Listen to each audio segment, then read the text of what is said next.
அல்-பக்ரா. அளவிலா கருணையும் இணையிலா கிருபையுமுடைய அல்லாஹ்வின் திருப்பெயரால்.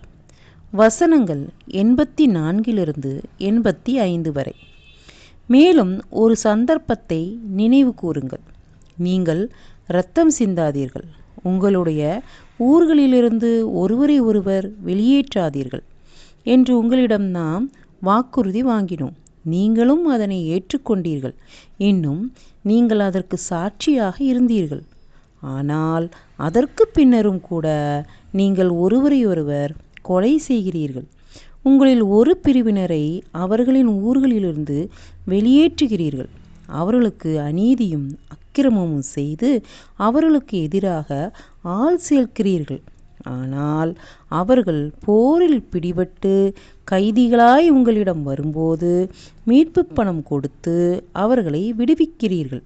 ஆனால் அவர்களை அவர்களின் ஊர்களிலிருந்து வெளியேற்றுவதே உங்களுக்கு தடை செய்யப்பட்டிருந்ததே. அப்படியென்றால் நீங்கள் வேதத்தின் ஒரு பகுதியை நம்பி மறுபகுதியை நிராகரிக்கின்றீர்களா?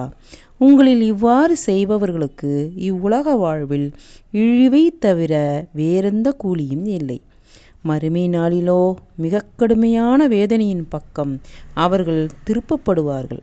மேலும் நீங்கள் செய்து கொண்டிருக்கின்ற இழி செயல்கள் பற்றி அல்லாஹ் கவனமற்றவனாய் இல்லை.